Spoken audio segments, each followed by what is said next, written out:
Мы переехали в Польшу и, как многие, задумываемся о своем жилье. Стоит ли покупать свой дом с участком вместо квартиры? И вообще, есть ли у иностранцев право на такую покупку? Я встретился с нашей подругой Анастасией, которая давно занимается недвижимостью в Варшаве, чтобы обсудить все эти моменты. И, конечно, такие планы нужно строить с расчетом на будущее. Покупая любую недвижимость, вы всегда должны помнить о ее ликвидности. То есть через какое-то время, там 2-3-5 лет, насколько удачно вы сможете ее продать. Посмотрим на готовые объекты, послушаем, как они строятся, и так как Анастасия сама живет в одном из таких домов, глянем, как все выглядит внутри, и узнаем ее личный опыт. Дошла по?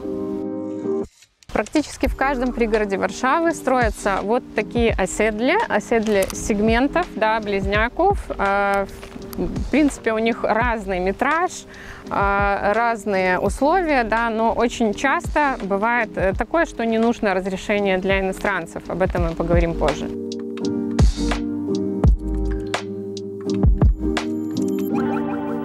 Если вы берете жилье с котлована, то есть вот на этапе котлована вы уже подписываете договор, вы видите цену фиксированную, да, и до конца строительства она остается такой же. Примерное время постройки, ну, все индивидуально, но плюс-минус где-то год, да, будем брать.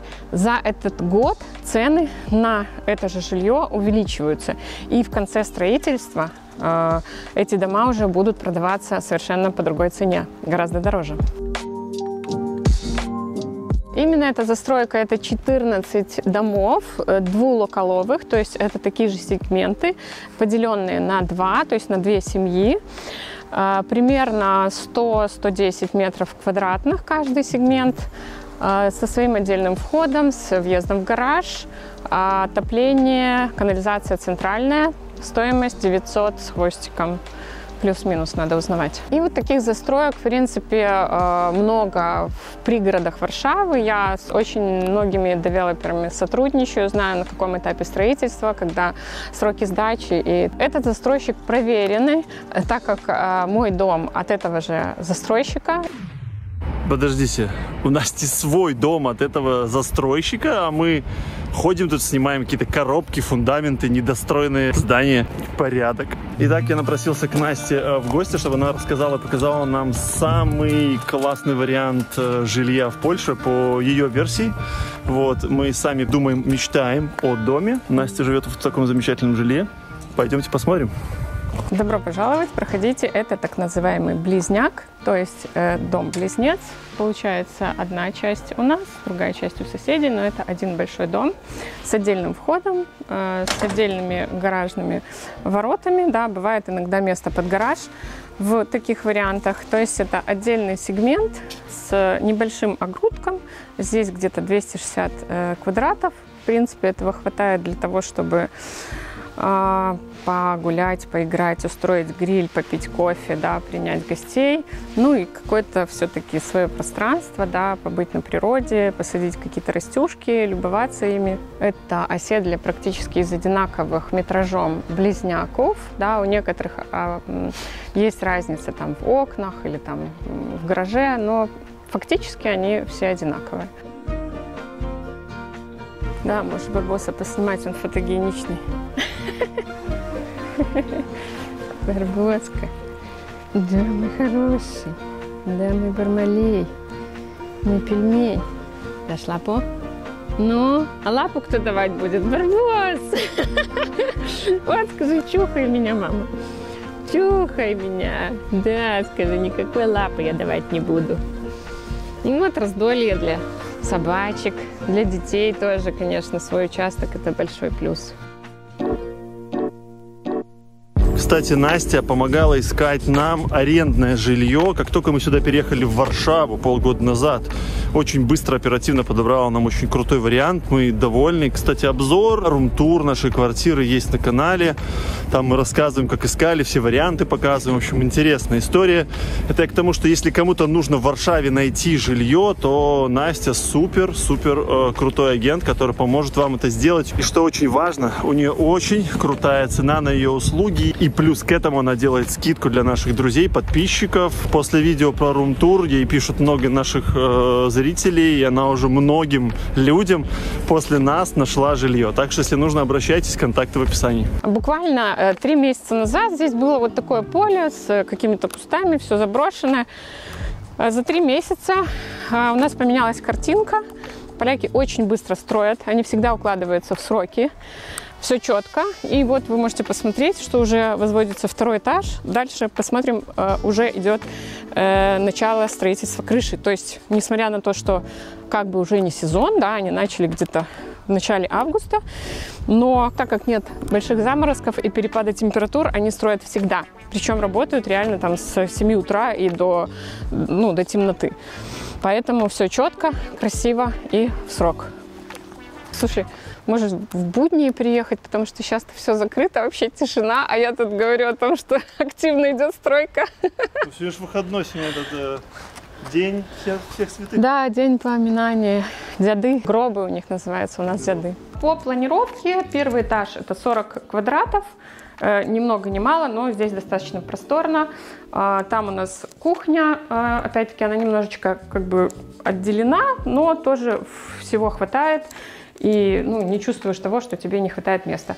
Большим плюсом является камин, да, который там в весенний период выручает, собственно, и какими-то холодными зимними вечерами тоже можно его топить. Уют, красота, спокойствие. Что касается отопления, во всех домах практически нового поколения стоят газовые котлы. Они бывают разного типа. Тут все настраивается. Вода и батареи подогреваются с помощью вот этого котла. У нас всегда тепло. То есть как только холодает, мы его сразу включаем. Все очень аккуратно. То есть подогреваются полы. В данном случае в санузлах, на кухне и в коридоре. Опять-таки канализация, да, здесь это центральная канализация. Это очень круто, потому что, собственно, мы ничем не занимаемся. Есть дома с шамбо, тоже нужно это учитывать. То есть шамбо это такая яма, ее периодически нужно чистить, там раз в 2 месяца, наверное, приезжает такая машина и откачивает вот это все. Это минус. Мы реально в последнее время очень много думаем, размышляем о своем жилье, как и большинство людей. И у нас вот стоит перед нами такой выбор. Нам очень хочется дом, с одной стороны, потому что это, такой суперсемейный вариант. Но в то же время купить квартиру, и которую можно пересдавать, если ты уезжаешь, и ты как бы не привязан к месту так сильно. Дом тоже можно пересдать, но квартира все-таки как бы больше для этого подходит. Нас смотрит очень много людей, у которых есть свое жилье, я уверен. Поделитесь своим опытом, как вы считаете, что лучше выбирать себе, дом или квартиру, как бы сделали вы или как уже сделали вы. Свой дом – это ваше личное пространство, то есть тихо. У нас одни соседи, да, никого нет над головой, никого нет внизу. Там можете шуметь, можете ложиться во сколько хотите и так далее. У нас прекрасные соседи-поляки, с которыми мы дружим. Опять-таки, вы включаете отопление, когда вам захочется, да, то есть там хоть ранней осенью. Камин. Вот эти все плюшки в огрудке, да, можно, начиная от того, что можно там работать летом, пить кофе, загорать, играть с собакой, дети, опять-таки, можно поставить там какие-то лазилки и все что угодно, они могут быть на свежем воздухе. И это недалекий пригород Варшавы, в котором все-таки воздух чище, чем в самой Варшаве. Слушай, а ты говоришь, застройщик проверено, что бывают в Польше какие-то проблемы с застройщиками? Бывает, как и везде, потому что случается такое, что не укладываются в термин строительства и сдают дом позже. То есть люди рассчитывали, да, что он сдастся там в декабре, а они, грубо говоря, сдают в марте. Такое бывает. Я знаю таких застройщиков, поэтому работаю с проверенными. Все красиво, все в сроки, все четко.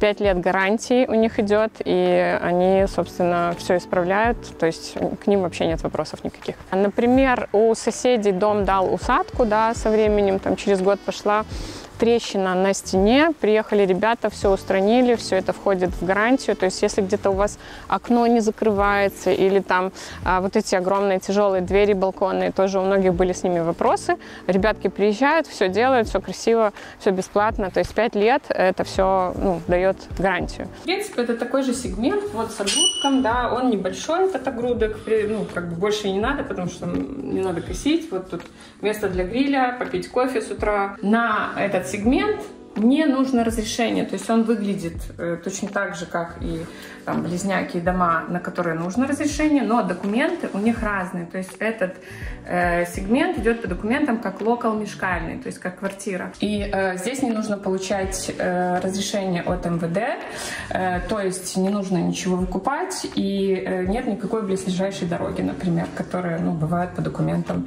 в других вариантах. Кря-кря-кря. Преступник вооружен. Преступник вооружен. А это соседние, это дома просто или тоже близняки? Это тоже близняки, они немножечко по-другому устроены, то есть тут получается не в анфас дом делится, а вот чисто пополам, получается, с этой стороны у одних вход, да, с другой стороны у других вход. У них просто совершенно наоборот, они вообще друг друга не слышат, не видят, да, но на эти дома тоже не нужно было разрешения.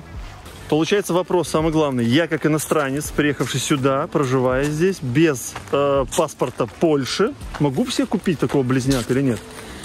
Теоретически да, но во многих случаях нужно все-таки разрешение от Министерства внутренних дел. Это разрешение делается от 6 до 9 месяцев в среднем, да, но я не сильно агитирую своих клиентов за то, чтобы ввязываться вот в это во все, потому что за эти полгода может поменяться, произойти все что угодно, там люди могут передумать или там, не знаю, если это дом от хозяина, то есть это уже вторичка, хозяева не сильно идут тоже навстречу, так как им придется подождать. Поэтому лучше искать дом без разрешения, и его будет проще продать. Пока мы не увидим документы, мы не понимаем, нужно разрешение либо нет. Бывает такое, что нужно разрешение на землю, либо разрешение на близлежащую дорогу, гараж и так далее. То есть это все мы увидим только, когда нам предоставят Księga Wieczista. Есть такое, как домовая книга у нас, и в ней все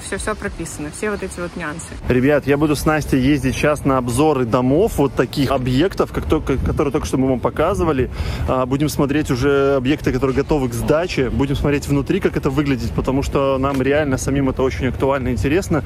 И буду благодарен, если вы напишите комментарии, еще и советы, что именно нужно осветить, о чем рассказать, потому что, возможно, и меня еще не хватает опыта, и я не знаю даже, какие вопросы задавать. Настя из своего опыта будет рассказывать, но, может быть, что-то пропустим или до чего-то не додумаемся, поэтому пишите в комментариях. Всем, кому интересна тема недвижимости, инвестиционной или для себя, поддержите лайком, если понравился этот выпуск. Будем продолжать делать для вас очень крутой, качественный контент. Оставайтесь на связи. Увидимся в новых видео. Пока-пока.